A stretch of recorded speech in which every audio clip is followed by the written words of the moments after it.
Audio test 1, 2, 3, 4, 5, 6, 7, 8, 9, 10. Test 1, 2, 3, 4, 5, 6, 7, 8, 9, 10. Okay.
Test 1, 2, 3, 4, 5, 6.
next to the photographer with the hat.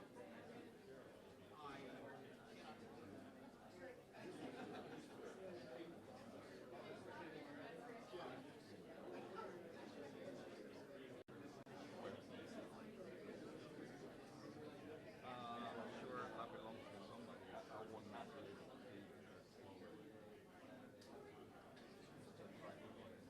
Yeah, I mean, you want to check it out?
Check, check, check.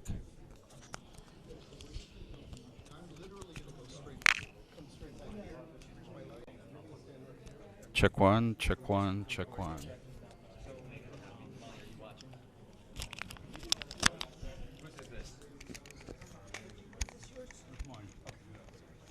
No, no problem. Audio test How you 1, doing? 2, 3, 4, Good, 5, 6, 7, 8, 9, 10. Test 1, 2, 3, 4, 5, 6, 7, 8, 9, 10. Test, audio test 1, 2, 3, 4, 5. One more. Test 1, 2, 3, 4, 5, 6, 7, 8, 9, 10. Test 1, 2. It's gonna be something like this.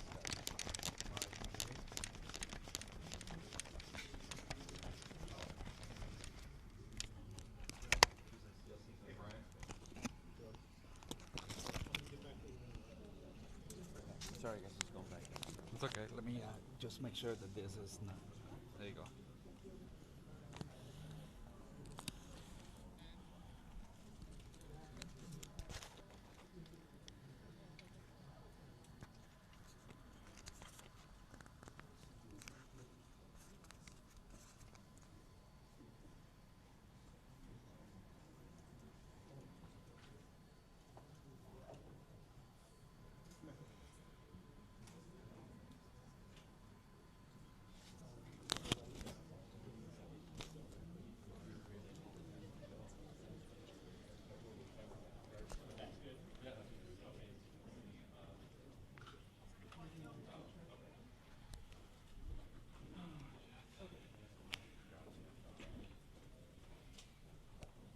Excuse me, guys.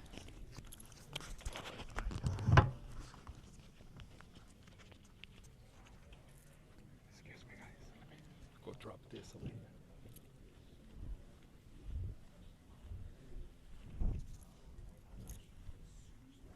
Yes, I understand.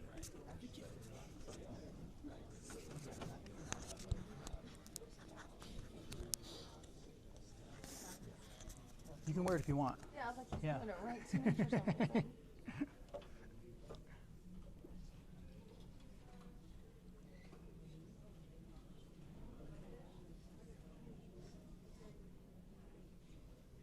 Yes, probably.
Good morning, everybody.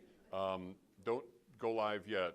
We're going to be a little bit delayed. We're in the process of not only filing the documents, but also printing them so that you have hard copies. Since it's so close to the news conference, we want to print as many as we can, and we're also going to be posting it when it is filed.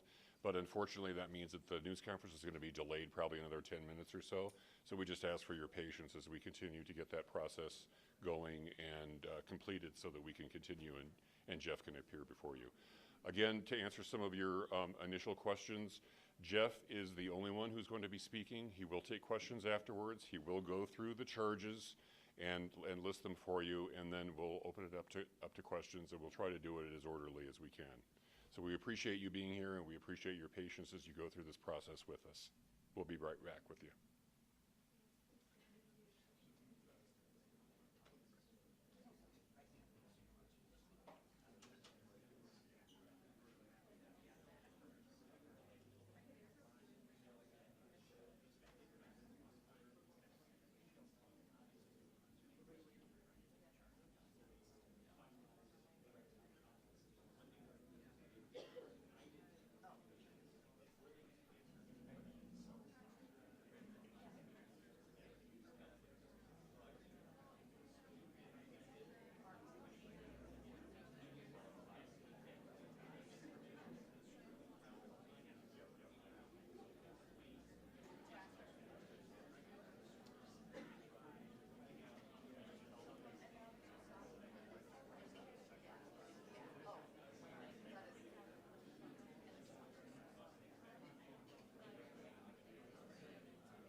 Okay, ladies and gentlemen, we're about to begin. My name is Richard Pyatt. I'm the communications manager for Utah County. I'm working with the Utah County Attorney, Jeff Gray, as he handles this case and as the county deals with the publicity surrounding this case. We appreciate your being here. Jeff will enumerate the charges and detail what the county's findings are up to this point, and then he will take questions. The number of questions may be limited, however. I may cut it off. I may assist him in helping to pick the people who are asking the question. We just ask that you keep the questions to the process of what we're talking about and refrain from asking questions that speculate or get into the political dynamic of the case. For Utah County, this is a murder case, and we're trying a murder case. We're trying to keep the questions to that, but I understand that you're under pressure and have a lot of different questions, and we'll try to answer them. We're joined today by our sheriff and our prosecution team and our county commissioners. Jeff is going to be the only one speaking right now, and I'll introduce right now County Attorney Jeff Gray.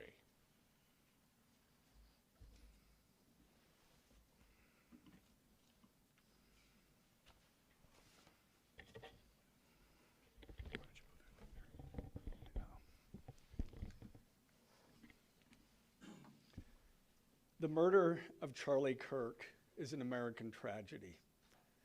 Charlie Kirk was murdered while engaging in one of our most sacred and cherished American rights, the bedrock of our democratic republic, the free exchange of ideas in a search for truth, understanding, and a more perfect union. It is also an offense against the state and to the peace and enjoyment of the people of Utah and of all those who visit here. But Charlie Kirk's murder also strikes a more personal and intimate chord. Charlie Kirk was first and foremost a husband and a father to two beautiful young children. He was a son, he was a brother, and a friend. Like all murders, the senseless and needless taking of Charlie Kirk's life has shattered the lives of those he loved and those who loved him.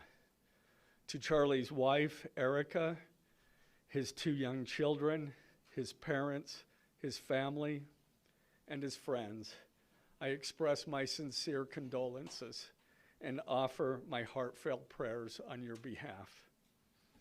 I also want to express my concern for everyone who was at Charlie's Turning Point USA event at the Utah Valley University, and all who have been impacted by this tragedy. As county attorney, I am charged with bringing justice to those who offend our laws. I am charged with bringing justice for those who are harmed. I am charged with bringing justice for Charlie Kirk. I am committed to these aims. I take this responsibility seriously. Today, after reviewing the evidence that law enforcement has collected thus far, I am filing a criminal information charging Tyler James Robinson, age 22, with the following crimes. Count 1, aggravated murder, a capital offense for intentionally or knowingly causing the death of Charlie Kirk under circumstances that created a great risk of death to others. Count 2, felony discharge of a firearm causing serious bodily injury, a first-degree felony.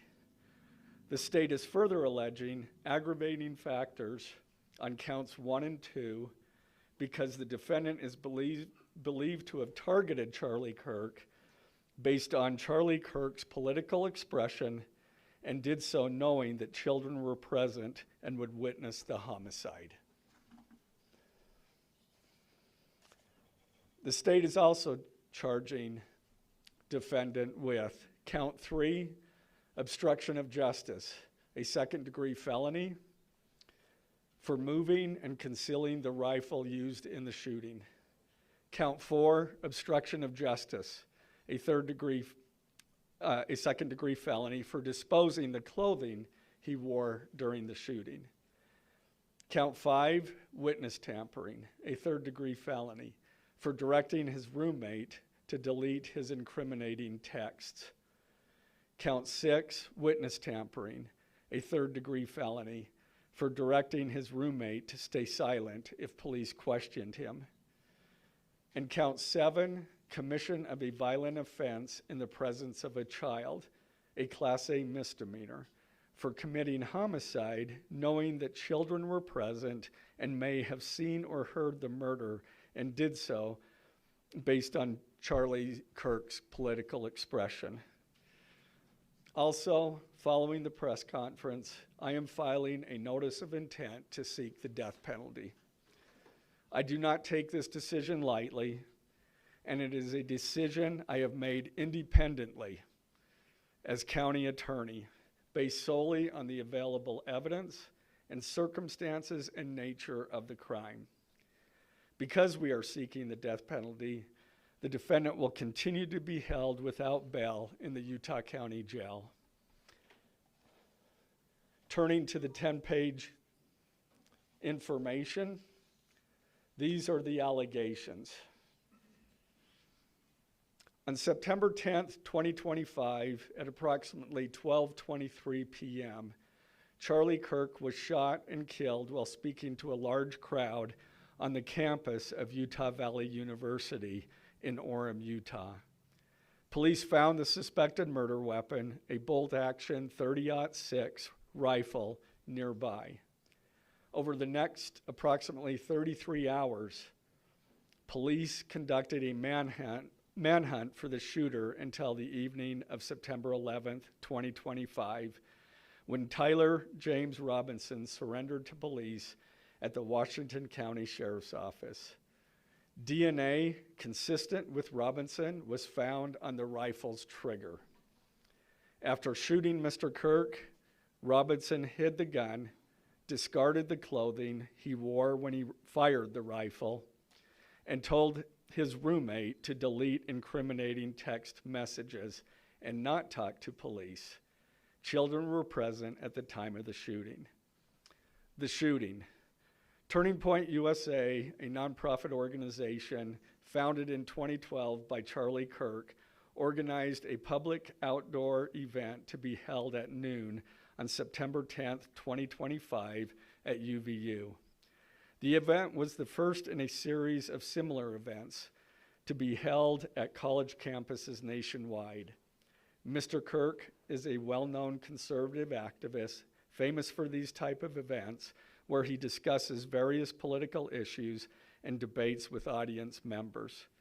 His events and comments have garnered a significant number of supporters and drawn the ire of many who disagree with his political views. The event at UVU was announced far in advance and garnered significant publicity and interest. Consequently, several hundred people attended. Mr. Kirk was interacting with a crowd before the event officially got underway. Then, at approximately noon, Mr. Kirk seated himself under a portable canopy behind a table and microphone. He began speaking to the crowd and fielding questions from attendees, a format Mr. Kirk commonly used at his events. Mr. Kirk allowed his questioners to approach a microphone positioned directly in front of him. Mr. Kirk's team members were very close to him on his right and left, as well as some behind his canopy and others at various close locations near him. The large crowd surrounded Mr. Kirk on three sides. Temporary metal fencing separated attendees from Mr. Kirk by only a matter of feet. Directly above and behind Mr. Kirk was the UVU Hall of Flags, an indoor walkway spanning several hundred feet with floor-to-ceiling glass windows which overlooked the plaza where Mr. Kirk was seated. People were in the walkway at the time of the shooting. Approximately 15 minutes into the event, Mr. Kirk was answering a question about mass shootings by transgender individuals when a gunshot rang out. The bullet struck Mr. Kirk in the neck. He slumped to the ground almost immediately. The bullet's trajectory passed closely to several other individuals beside Mr. Kirk, including the questioner who was standing directly in front of Mr. Kirk. Children were visible near Mr. Kirk's stage when he was shot. Mr. Kirk was rushed to a nearby hospital where he was declared deceased. The medical examiner's report is still pending. So UVU surveillance.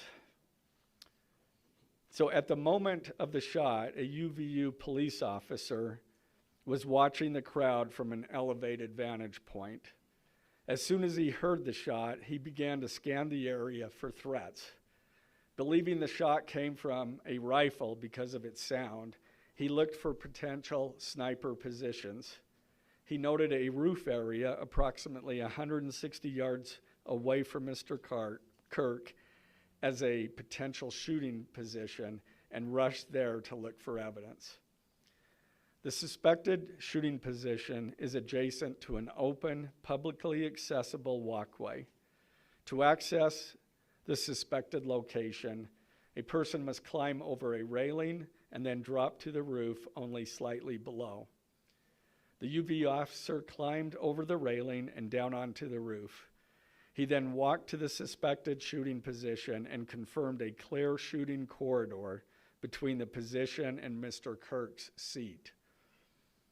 He also noticed markings in the gravel rooftop, consistent with a sniper having lain on the roof, impressions in the gravel potentially left by the elbows, knees, and feet of a person in a prone shooting position. Police reviewed surveillance from the camera covering the roof and discovered that it recorded an individual dressed in dark clothing cross the railing from the public walkway and drop onto the roof at approximately 12:15 p.m. Although the individual moved out of the camera's view for a short time, the camera again captured the individual running across the roof and then low crawling to the area the UVU officer recognized as where the suspected sniper had dropped into a prone shooting position. After a short time, which matches the known time of the shot, the individual arose and ran across the roof to the northeast. This discovery led to an intensive review of UVU surveillance recordings to attempt to track and identify the suspect. Surveillance revealed the following. At approximately 11:51 a.m., the suspect entered campus from the north. He is seen wearing a black shirt with an American flag in the center, a dark baseball cap, and large sunglasses. Throughout the surveillance, the suspect keeps his head down and rarely raises his head enough to get a clear image of his face. As he proceeds across the campus, he is seen walking with an unusual gait. The suspect walks with very little bending in his right leg, consistent with a rifle being hidden in his pants. This unusual gait continues until the suspect is seen crossing the railway off the open walkway and onto the roof, where he leaves the camera's view. A camera later captures the suspect as he runs across the roof to the suspected shooting position. Immediately after the shot was fired, a camera captures the suspect running across the roof carrying an item whose shape is consistent with a rifle. The suspect is then seen climbing down from the roof. He appears to drop the item he was carrying as he hits the ground in a controlled fall. He then picks up the item and runs toward the northeast end of campus. Expanded crime scene investigation. Law enforcement officers followed the suspect's escape path to the northeast end of campus, where they believe the suspect left campus and entered a wooded area. In that wooded area, investigators found a bolt-action rifle wrapped in a towel. The rifle contained one spent round and 3 unspent rounds. This is consistent with the facts officers observed at the time of and immediately after the shootings. No shell casings were found on the roof, suggesting a bolt action rather than an auto-loading weapon, and only a single round was fired. Each round in the rifle contained an etched inscription as follows. The fired cartridge was etched, "No Tice's bulge, OWO, what's this?" The second cartridge that was again not spent, the last three were not spent, were not fired. The second, "Hey fascist, catch," with arrow symbols. The third cartridge, "Oh Bella Chow, Bella Chow, Bella Chow, Chow Chow." The fourth cartridge, "If you read this, you are gay," LMAO. The rifle, ammunition rounds, and towel were sent for forensic processing. DNA consistent with defendant was found on the trigger, other parts of the rifle, the fired cartridge casing, 2 of the 3 unfired cartridges, and the towel. Law enforcement was unable to immediately locate the shooter, so they published photos of the shooter from the UVU surveillance cameras and asked for the public's help to identify him. Meanwhile, law enforcement continued to try to identify the shooter through other means. The Washington County investigation. On the evening of September 11th, 2025, as law enforcement continued their investigation, Tyler James Robinson went to the Washington County Sheriff's Office with his parents and a family friend to turn himself in.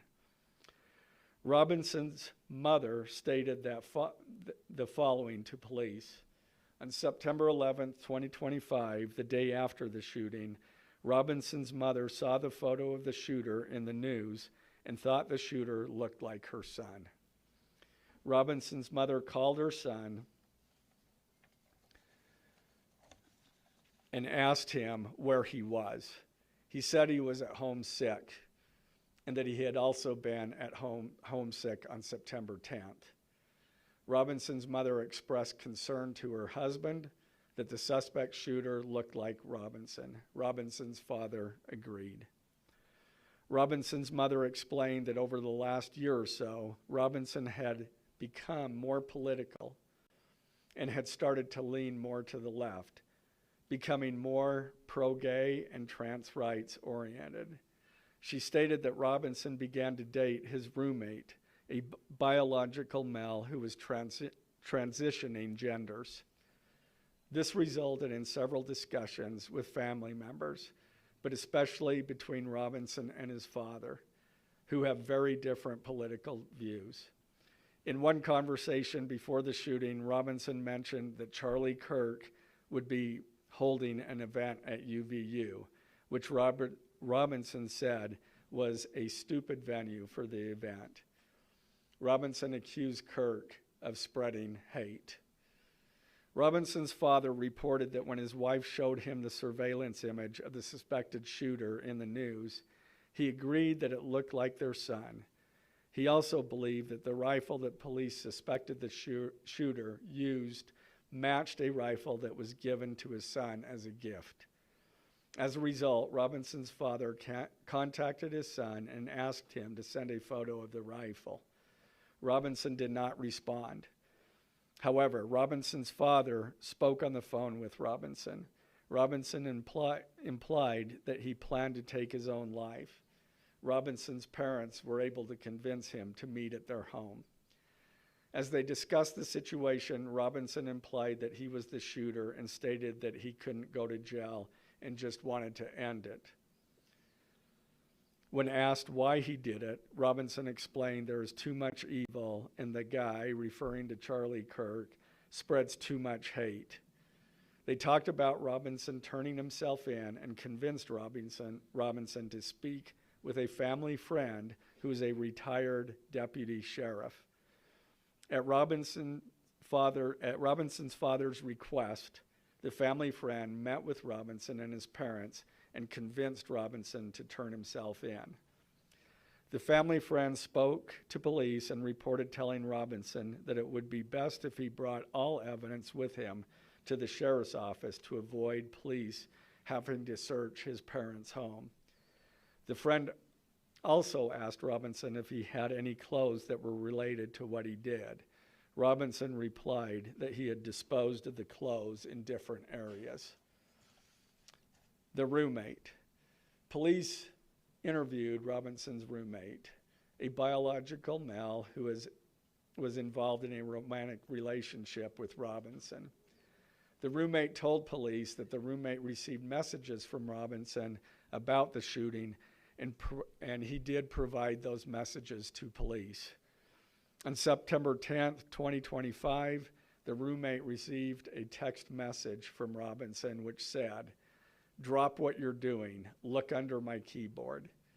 The roommate looked under the keyboard and found a note that stated, quote, "I had the opportunity to take out Charlie Kirk, and I'm going to take it." Police found a photograph of this note. The following text exchange, then took place. After reading the note, the roommate responded, "What? You're joking, right?" Robinson, "I am still okay, my love, but am stuck in Orem for a little while longer yet. Shouldn't be long until I can come home, but I gotta grab my rifle still. To be honest, I had hoped to keep this secret till I died of old age. I am sorry to involve you." Roommate, "You weren't the one who did it, right?" Robinson, I am. I'm sorry." Roommate, "I thought they caught the person." Robinson, "No, they grabbed some crazy old dude, then interrogated someone in similar clothing. I had planned to grab my rifle from my drop point shortly after, but most of that side of town got locked down.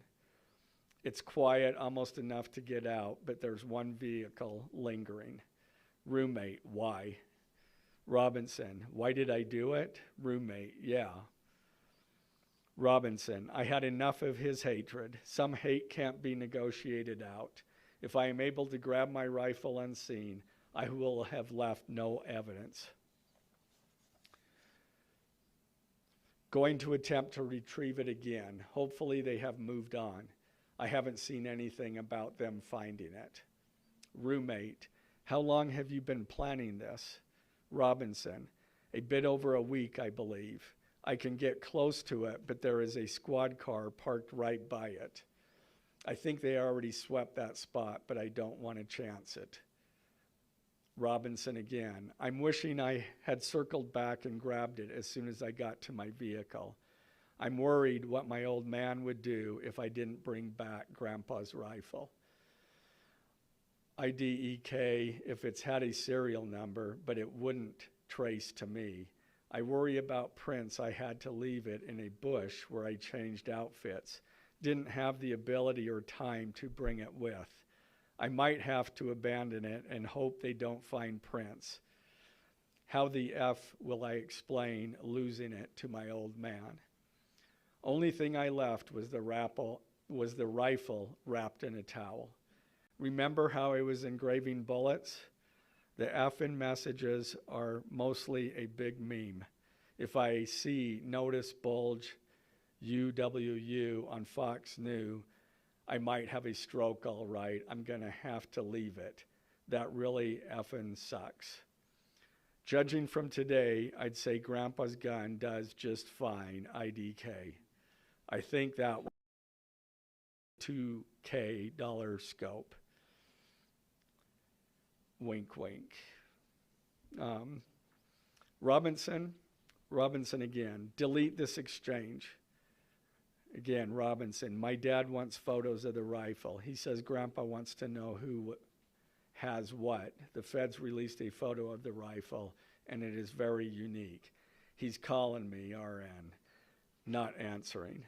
Robinson, since Trump got into office, my dad has been pretty diehard MAGA. Robinson, I'm going to turn myself in willingly. One of my neighbors here is a deputy for the sheriff. Again, you are all I worry about, love. That came from Robinson. Roommate, I'm much more worried about you. Robinson, don't talk to the media, please. Don't take any interviews or make any comments. If any police ask you questions, ask for a lawyer and stay silent. The search for Robinson's residence. Police executed a search warrant on Robinson's residence. During that search, police discovered a shell casing with etchings like the etchings found on the shells in the rifle near UVU.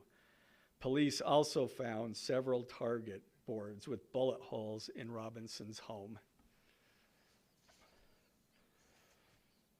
Now, as I stated in the beginning, when I read those allegations, these are allegations.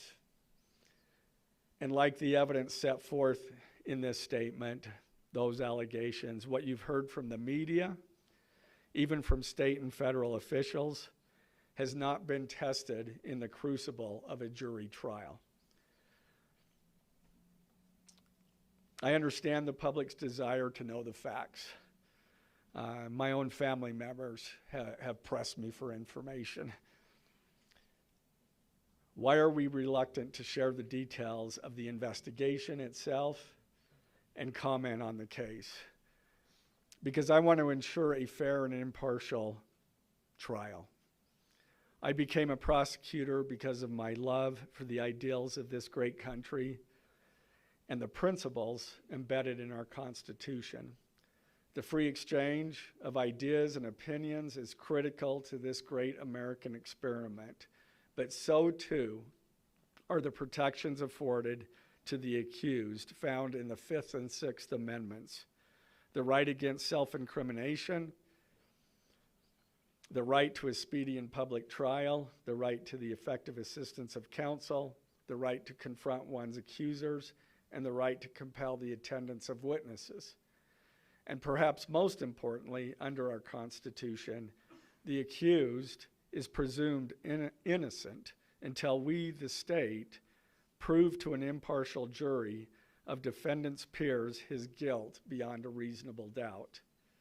That jury cannot rely on our allegations, on what they hear in the news, or on what they hear from a public official.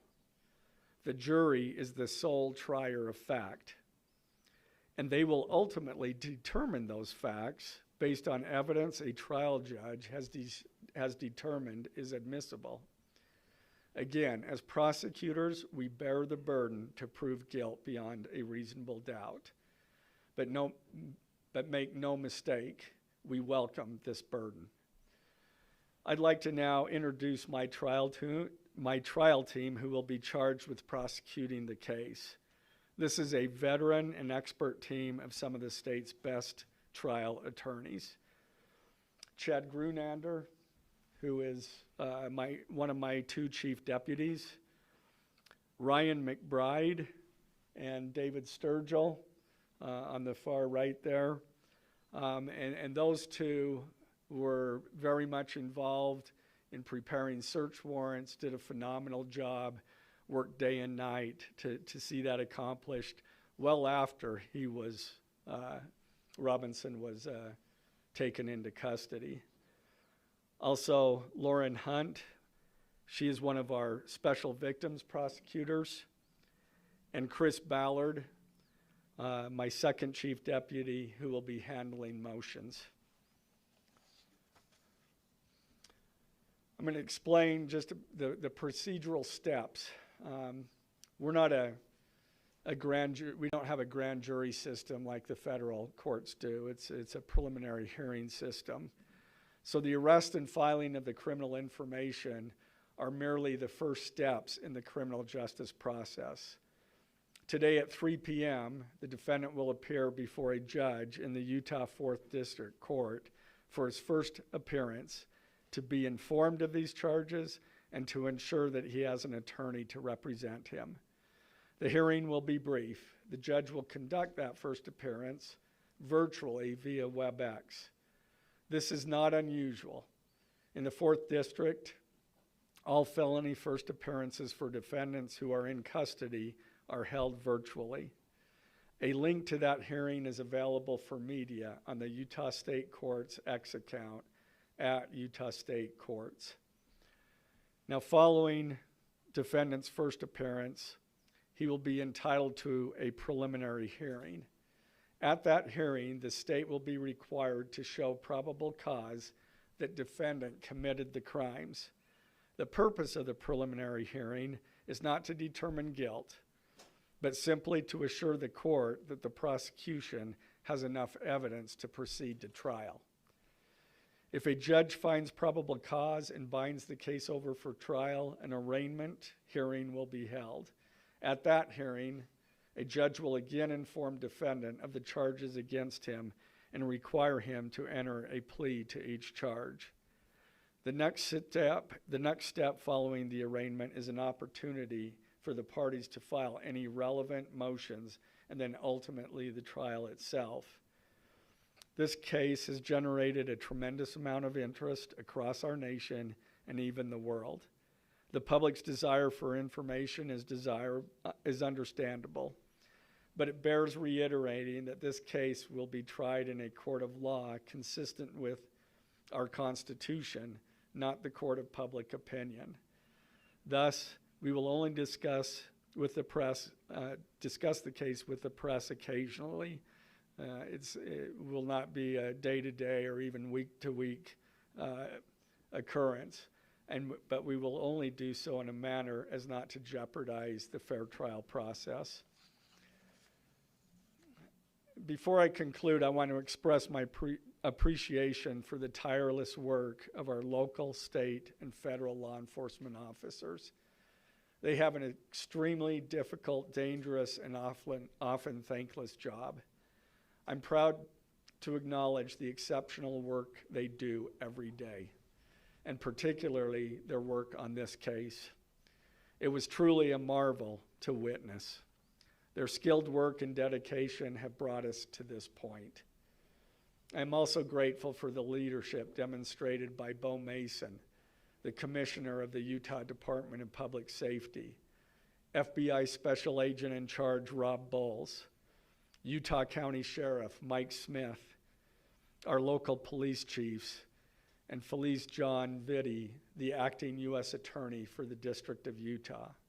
I'm also grateful for the support of our Governor, Spencer Cox, and our Attorney General, Derek Brown, who is standing behind me today and has offered his support and resources as we proceed to trial. Finally, I want to thank our Utah County Commissioners, Amelia Powers Gardner, Brandon Gordon, and Skylar Beltran. They too have pledged to assist with the resources needed to successfully prosecute this case. I will now take a few questions. For questions, ladies and gentlemen, just really fast, if you could identify yourself and what organization. Yeah, thank you. Okay.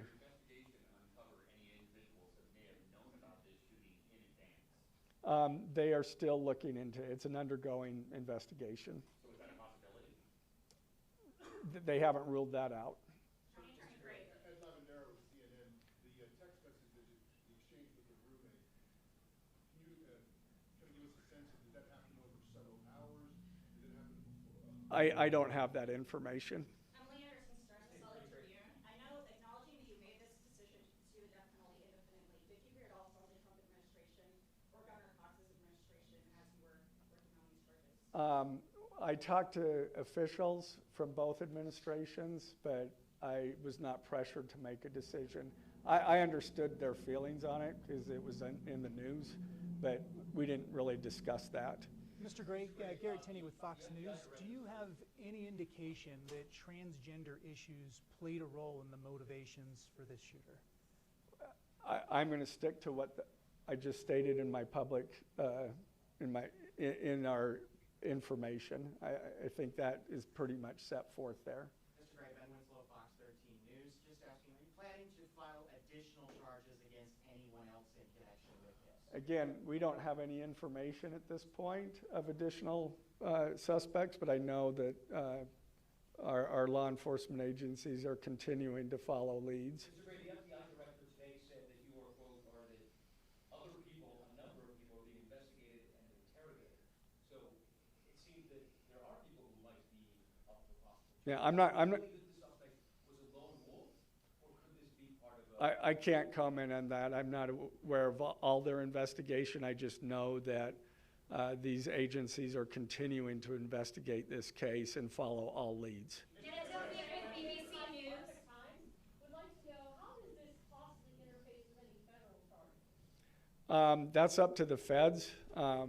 They have different charges, and they're reviewing the evidence. And after they review the evidence and the law, they could file charges, but I'm not privy to exactly what they're looking at. Dennis Huffey with the BBC, you spoke a lot about text messages with the roommate. The governor previously said the roommate is cooperating, but could we see charges against the roommate? Again, I'm not prepared to answer that question.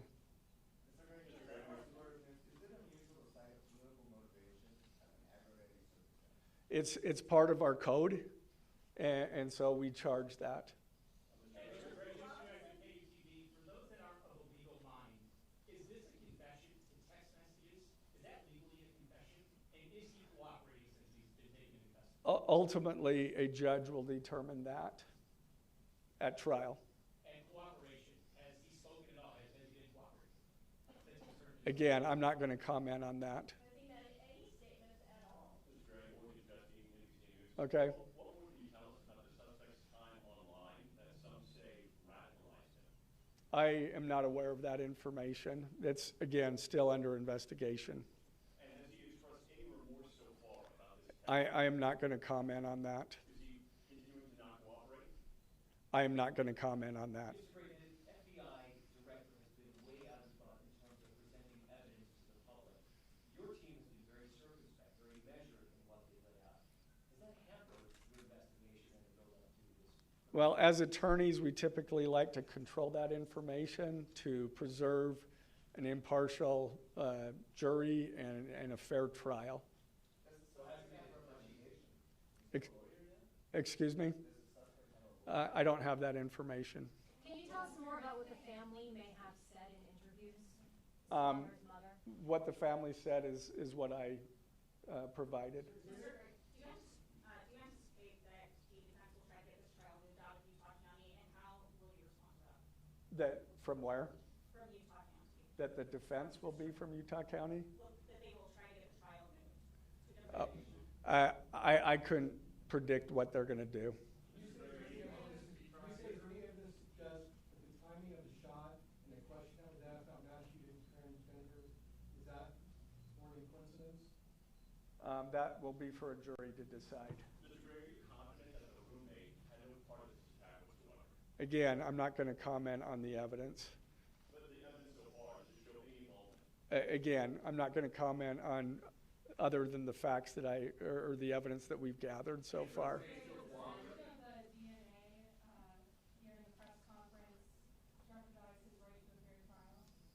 I don't believe so. This is part of a public document that we have to file as we file a criminal information. We have to file a probable cause statement. That's a public document, and so we're comfortable with that. Are his parents and the roommate still cooperating? I'm not going to comment on that either. The FBI has said that this suspect had a hatred of Kirk. What else can you share about that? I can't share any more than what I've already said. This was an incredibly precise shot. Do you have any evidence that he went places to practice or have tracked his movements before the shooting that's giving you insight into how he prepared? The evidence that I'm willing to share is what I just read in our statement, and it's in the Ladies and gentlemen, information. I'm afraid we're going to have to cut it off there. Okay. Did you consult Erica Kirk about seeking the death penalty? I'm not going to comment on that. Okay, thank you, ladies and gentlemen.